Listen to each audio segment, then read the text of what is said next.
Our ABC News senior political correspondent Rachel Scott is joining me now from the ground at a polling place there in Madison. Rachel, a pleasure to have you here with us. And I know that you've been talking with voters. This is a very educated electorate throughout the state of Wisconsin. The rural vote matters extremely, but I'm really curious as to what you're hearing from voters. Is this a loyalty test? Are they voting down party lines? Or are they looking really closely at the issues? Yeah, Kane, I got to tell you, I love when I come to battlegrounds like Wisconsin because the voters here are really following everything that's happening, not only at a federal level, but also at a state level as well. And Wisconsin is always known for a surprise. This was President Donald Trump's narrowest victory in the last election. He won here by just 30,000 votes. That is a razor thin margin. And so voters here are keenly aware of just how much their vote matters. I spoke to one man in Glendale just yesterday. And he told me, look, he has voted for President Trump 3 times, including in the last election. But he says he's not backing the conservative Judge Schimmel that the president and Elon Musk have endorsed. And the reason why, he says it all comes down to abortion rights for him. He believes that he wants a judge on there that's going to have a little bit more of an expanded restrictions on abortion rights. He believes that the president sent this back to a state level. So he's backing the liberal judge in this case. And that is just one scenario in which we could see independent voters here who supported the president break from the president on backing the conservative judge in this case. That is really interesting. And Rachel, can you sort of elaborate here for us about the essentially outsized role that the Supreme Court plays throughout the state? And what does it mean for Trump's agenda overall?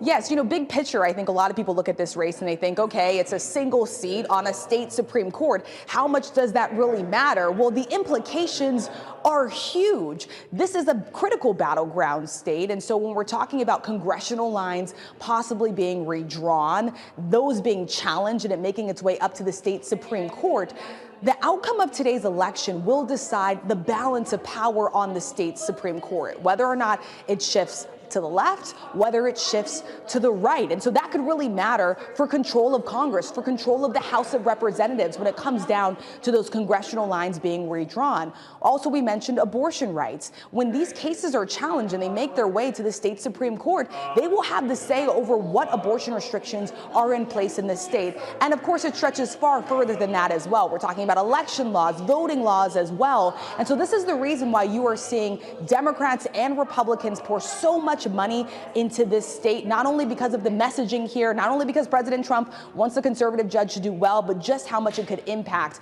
a battleground state like Wisconsin, too. No question. And quickly, Rachel, what are you hearing about Elon Musk's involvement in this race? How is it being received?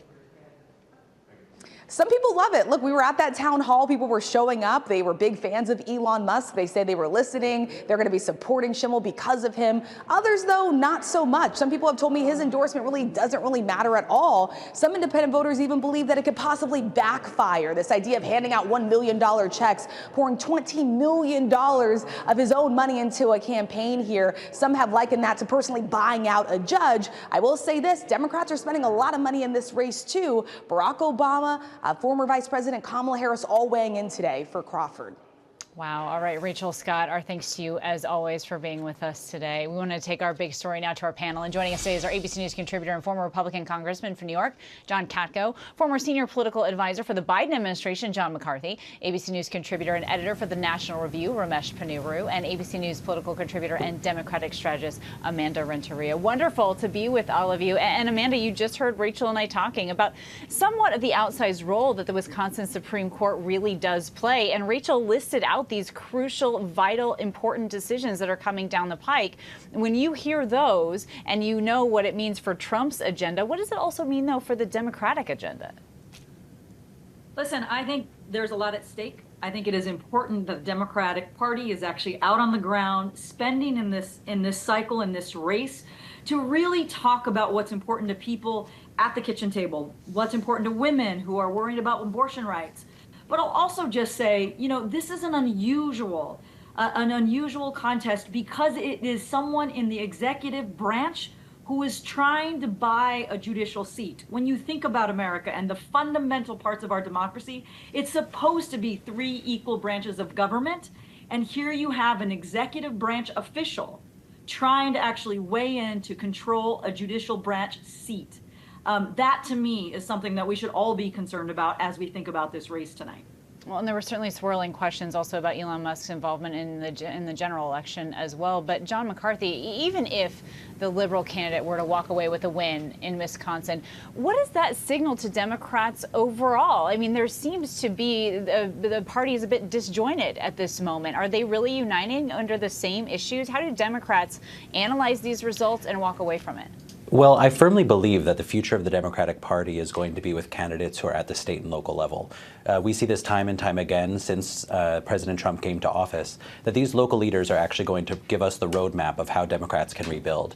But one of the things that I think national Democratic leaders need to recognize is that we shouldn't overinterpret the results from tonight. Wisconsin is a really interesting state right now. Unlike the elections that are happening in Florida, Wisconsin is a state that has been electorally competitive for Democrats and Republicans the last several cycles. In fact, the last 3 presidential races came down to a single point between winning and losing.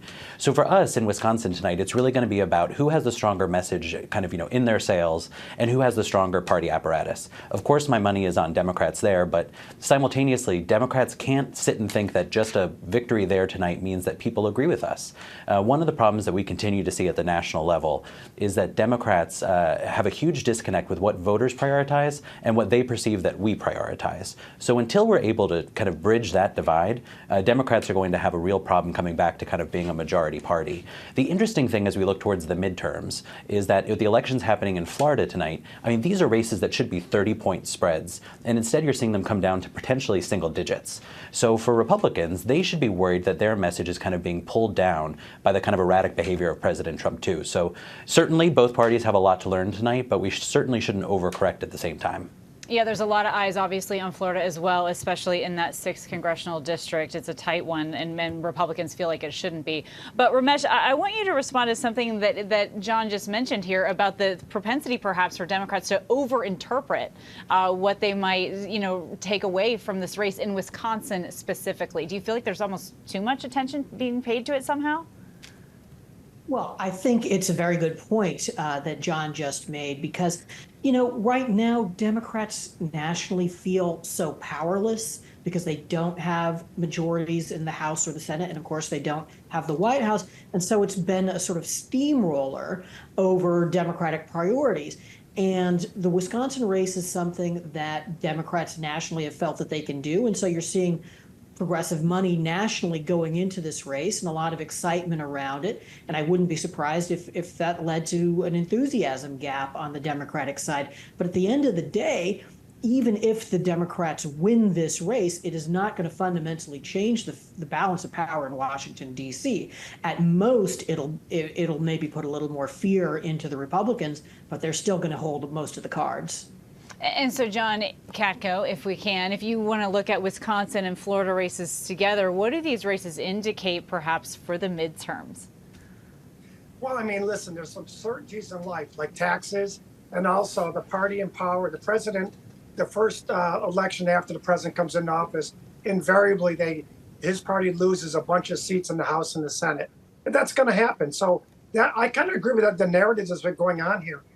All this may be a bit overblown. I think it's going to be important as a bellwether as Trump. If Trump wins everything and Republicans win everything tonight, he can sit there and say, see, my agenda's working. If the Democrats draw some blood in Florida and maybe win this seat in Wisconsin, they can start a narrative like people are already had enough of this president. So it's more of a subtle difference. It's not a tectonic shift tonight. It's more of a bellwether as to what the general mood is. But right now, no matter what happens, the Republicans are going to have a terrible time in 2 years in the House and Senate races. That's just a fact, and that's just how it goes. I thought the things that were for sure were taxes and death. You took that in a bit of a different direction, I got to say, John. There's a third one now. That's a house. Yeah. Okay, my thank you to the Johns as well as Ramesh and Amanda. Wonderful to be with all of you.